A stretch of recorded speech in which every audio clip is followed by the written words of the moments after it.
Okay, here we go. The all-new iPhone 15 Pro Max versus the Samsung Galaxy S23 ULTRA. When I'm right, I'm right. I told you all already that it was game over. Let's talk about why. First things first, let's go ahead and give it a proper start. Starting off with the price. The Samsung Galaxy S23 ULTRA will run you $1,200, just like the new iPhone 15 Pro Max here would run you $1,200. The difference is that the Samsung Galaxy S23 ULTRA here came out almost a year ago, so you should be able to find this at a good deal, like even $1,000 or even less than $1,000, depending on how you play it. I make sure that I have the link in the description if you're looking for either one of these phones and you want to check out which ones are the best deals. So check out those links in the description. But anyway, so $1,200 for either one of these phones. Base storage, 256 gigs, non-expandable storage, right? So if you buy 256, that will be 256 gigs of internal storage that you get, right? You can also go up to 512 gigs and then 1 terabyte on either one of these two models. When you go up to 512 gigs, you get 12 gigs of RAM here. So the 256 gigs of internal storage would afford you 8 gigs of RAM. You go to 512, you get 12 gigs of RAM, and you go to 1 terabyte, you get that same 12 gigs of RAM. On the iPhone 15 Pro Max, 256 gigs, 8 gigs of RAM.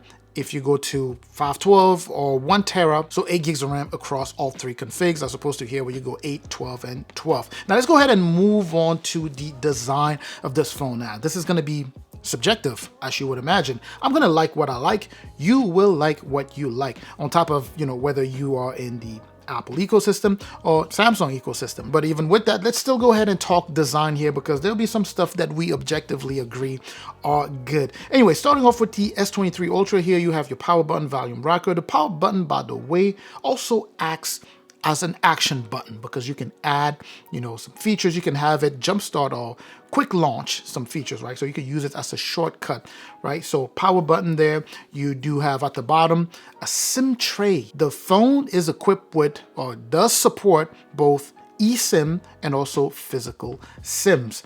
And then you have a USB Type-C port here. The speed is 3.2. So USB 3.2 here. And then you have your speakers, one speaker grill. You have your mics around, and then you have an S Pen, so it does have support for a stylus. And by the way, please do me a favor and hit both the like and the subscribe button there. I truly appreciate that. But anyways, let's go ahead and go back to the iPhone 15 Pro Max here. You do have an action button that acts a little bit as the power button that we have here, where you can assign things to it. So the action button is the new and improved feature that was added to the iPhone 15 Pro Max here. You have your volume rockers, of course, power button over here. At the bottom, you have a USB Type-C port, which is also something new that was added to the iPhone. And the USB Type-C port here is 3.0. You have speakers here. So with that said, let's go ahead and do an even closer comparison. When it comes down to the speakers, the iPhone 15 Pro Max is slightly louder than what you have on the S23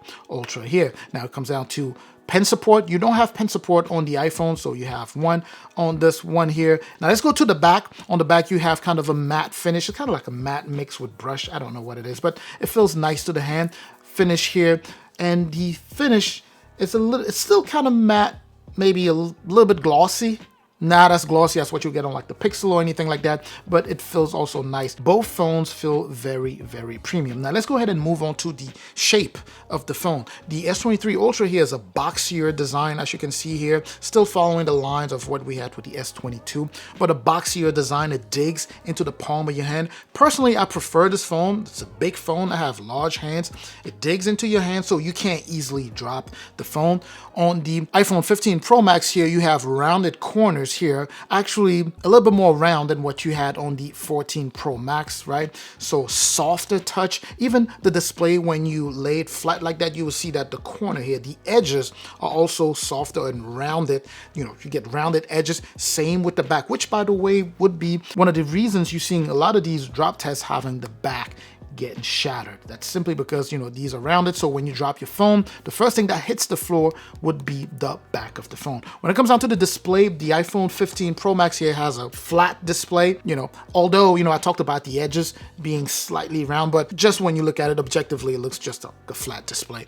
On the S23 ULTRA here, you have a semi-rounded and semi-flat display here. And talking specs of those display, the iPhone 15 Pro Max here can go at up to 2000 nits.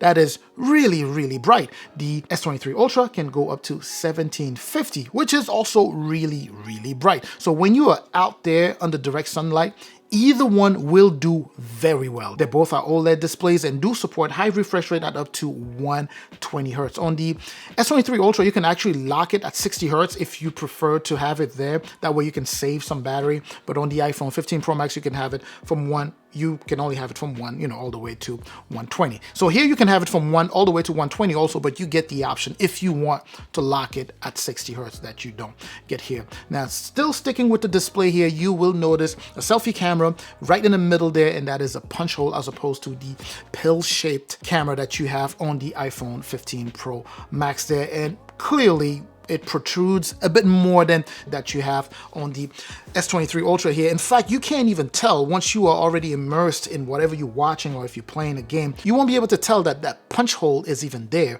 on the S23. But with the iPhone 15 Pro Max, you'll be able to tell. Although, that pill shape is supposed to be functional, I still see it as something that's fairly gimmicky, but it does have some function to a certain extent, right? You can play and be able to tell which apps are there and kind of quick access those apps. I'm not going to dive deep into that. Going to the back here, that's where you get the main cameras, right? On the iPhone 15 Pro Max here, you get that 48, 12, and 12 cameras. On the S23 Ultra here, you do get a total of 4 cameras, meaning the 200 megapixel, the 12 and the 10 and the 10 along with the flash. So as I mentioned here, you get 48, 12, and 12 with the flash. When it comes down to camera performance, this one could also be subjective to a certain extent, because some people prefer for their pictures or videos to lean more towards the real stuff, what it looks like in real life, whereas some people prefer their stuff to be a bit more saturated, right, for colors to pop a bit more. And that's where Samsung comes in.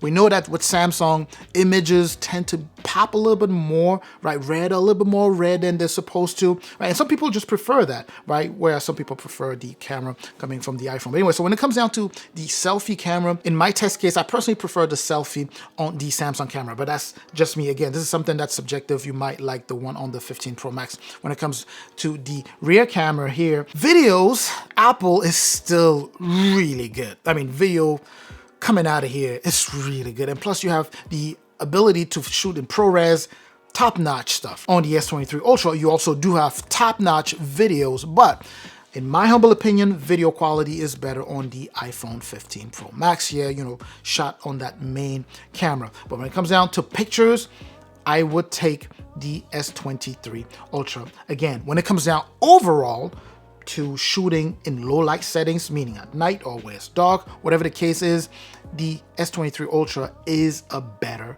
camera at night. It just handles low light settings better.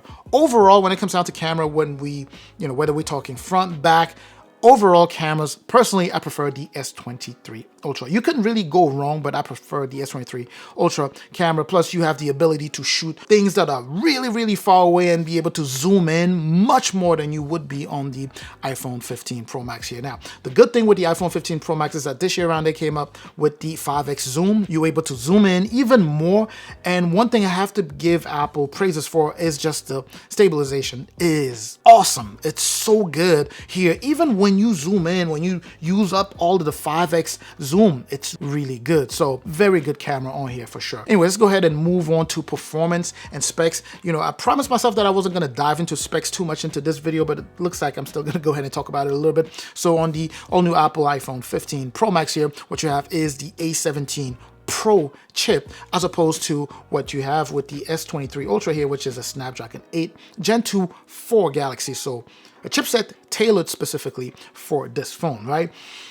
In terms of efficiency, it's kind of a general consensus in the tech community that the Snapdragon 8 Gen 2 4 Galaxy, so tailored for this phone, is actually a more efficient platform than the A17 Pro that you have on the iPhone 15 Pro Max here. Not only in the way it handles a number of things, but you have to keep in mind that the S23 Ultra here offers a platform that is extremely flexible with things that you can do with the power that is being pushed out by the Snapdragon 8 Gen 2 here, as opposed to the A17 Pro here, where iOS limits what you can do with all of that power that Apple gives you, right? You have these chipsets that are so powerful. In fact, a slightly more powerful than the Snapdragon 8 Gen 2 that you have here, but you can't do much with it because, the platform just doesn't really give you that much flexibility. Take, multitasking, for example. With the S23 Ultra, you are able to do so many different things,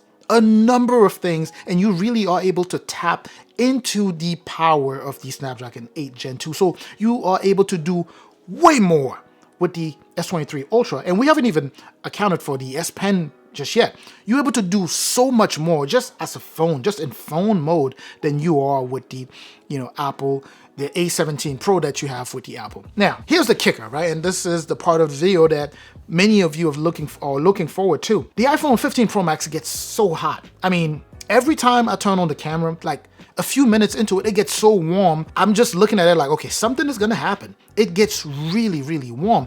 It's not efficient. I mean, we know that the titanium build, I haven't talked about that, by the way. So when it comes down to the build, this is a titanium build as opposed to a armor aluminum. They're both really well built phone. But anyways, going back to the titanium there, it's not particularly known to play well with heat, and that's one of the reasons the iPhone 15 Pro Max is overheating, although we don't see that with the iPhone 15 Pro. At least I haven't heard a lot of that with the iPhone 15 Pro. But anyway, so it keeps overheating, and it's concerning. The S23 Ultra is doing so well, man. Plus, you have that cooling chamber that Samsung, slapped into this phone. This phone stays ice cold. It doesn't matter what you do with it. It just does not get warm. The iPhone 15 Pro Max, as soon as it gets warm, I'm talking minutes into it, like minutes into doing anything heavy, it gets warm and then throttling start, right? Performance starts suffering. Then it doesn't perform anywhere near what the A17 Pro can offer. Anyway, so when it comes down to performance, despite specs or whatever you can show me on paper and be like, oh, the A17 Pro is a little bit faster than the, S23 Ultra, than the Snapdragon 8 Gen 2 here, it doesn't matter because the Snapdragon 8 Gen 2 here is super efficient. So it uses that power in ways the A17 Pro is not able to, right? Meaning in application, or if we're just trying to be practical, this is a better phone. The S23 Ultra is a better phone. And at the beginning of the video, I said when I'm right, because when I made the video about the S23 Ultra versus the iPhone 15 Pro Max here, that was with the assumption that the iPhone 15 Pro Max was going to come controversies free, meaning have no issues. And that was with the assumption that I was comparing these two phones at their top shape. But the iPhone 15 Pro Max is already coming out with issues, and that takes it down a couple notches, right? I was saying that the S23 Ultra already won, but it definitely won at this point.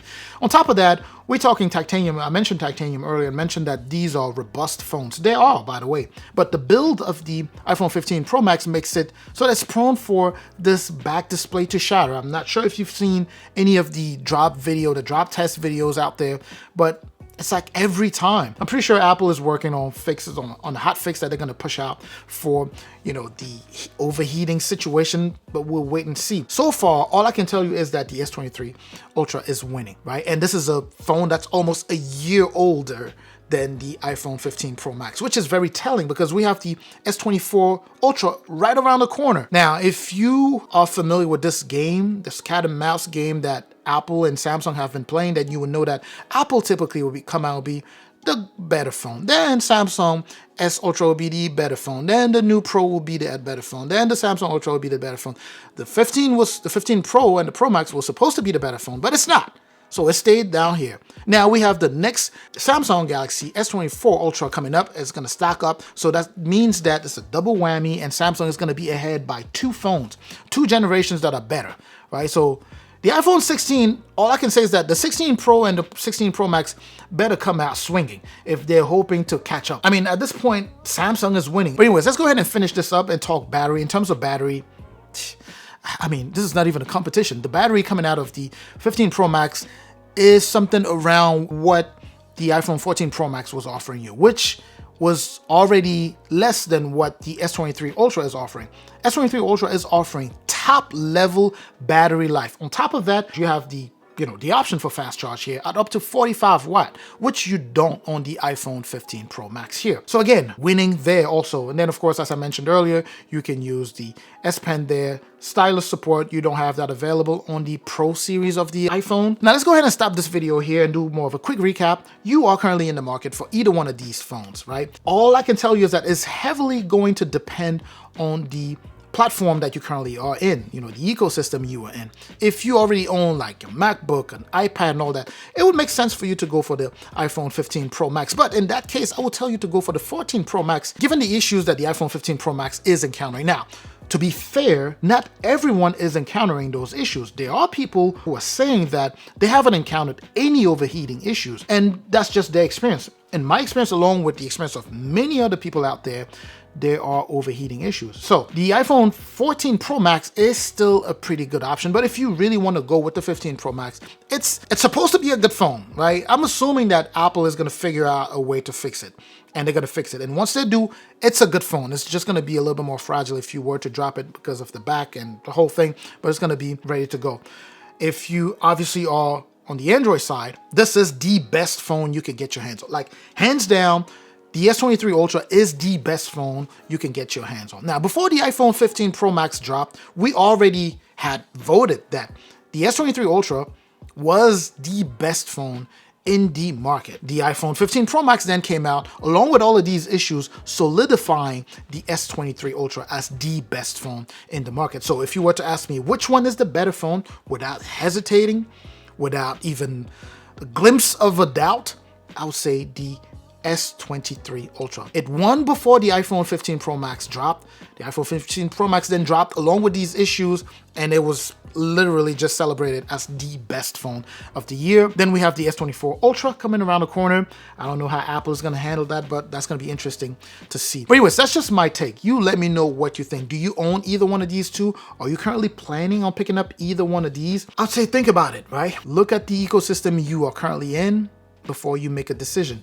These are very expensive phones, and if you're going to be dropping at least $1,200 for either one of these two, you want to make sure that you get the best bang for your buck. And currently, the S23 Ultra is that one that offers you the best bang for your buck. Think about it. Let me know if you have any questions in the comment section, things that you'd like for me to test out between these two phones.